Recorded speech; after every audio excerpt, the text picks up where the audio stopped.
Hello friends, मैं advocate विकास सैनी आपका हमारे यूट्यूब चैनल कानून की बात में हार्दिक स्वागत है। आज के इस वीडियो में हम जानेंगे कि यदि पत्नी द्वारा अपने पति पर एफआईआर दर्ज करवा दी जाती है तो क्या पति द्वारा अपने केस को एक राज्य से दूसरे राज्य में ट्रांसफर करवाया जा सकता है या नहीं।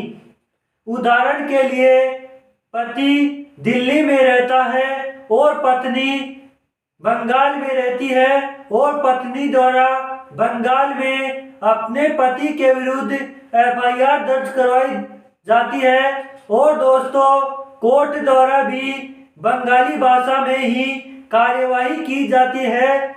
लेकिन दोस्तों महत्वपूर्ण बात यह है कि पति को बंगाली भाषा समझ में नहीं आती है।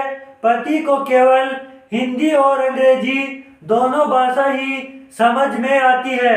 दोस्तों यदि आप हमारे चैनल पर नए हैं तो वीडियो को लाइक करें और चैनल को सब्सक्राइब करें। जब पत्नी द्वारा थाने पर एफआईआर दर्ज करवा दी जाती है तो ऐसी स्थिति में पति को सीआरपीसी के सेक्शन 318 के तहत कोर्ट में एक एप्लीकेशन लगानी होगी कि सर मुझे यहाँ की लैंग्वेज समझ में नहीं आती है और मेरे वकील साहब द्वारा कोर्ट में जो भी बहस की जाती है वह मुझे समझ में नहीं आती है। इसलिए सर मुझे या तो मेरी भाषा में पूरे केस की डिटेल समझाई जाए या मेरे केस को हाई कोर्ट में ट्रांसफर किया जाए। जब कोर्ट द्वारा आपके द्वारा लगाई गई एप्लीकेशन को स्वीकार कर लिया जाता है तो ऐसी स्थिति में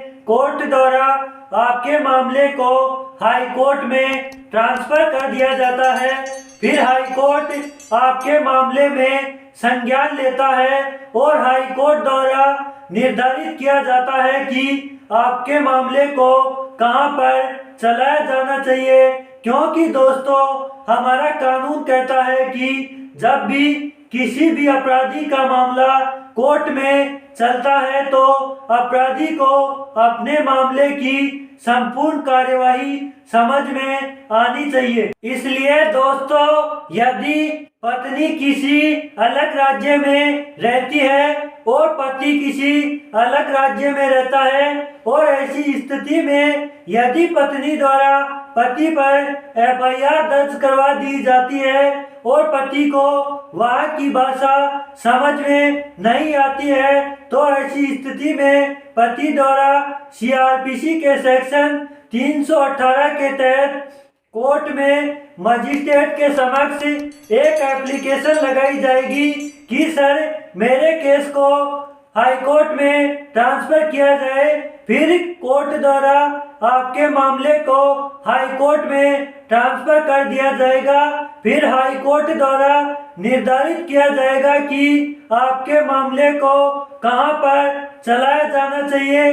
फिर हाई कोर्ट द्वारा आपके मामले को उस राज्य में चलाया जाएगा जिसकी भाषा पति पत्नी दोनों को अच्छी तरह से समझ में आ जाए या फिर जहां पर पति निवास करता है उस राज्य में आपके केस को चलाया जाएगा। कोर्ट द्वारा केस को ट्रांसफर इसलिए कर दिया जाता है क्योंकि लीगल भाषा को हर भाषा में ट्रांसलेट करना बहुत कठिन है और लीगल भाषा में हर एक शब्द का अपना अलग ही महत्व होता है। दोस्तों यदि आप हमारे चैनल पर नए हैं तो वीडियो को लाइक करें, शेयर करें और चैनल को सब्सक्राइब करें। मिलते हैं अगले वीडियो में, तब तक के लिए धन्यवाद।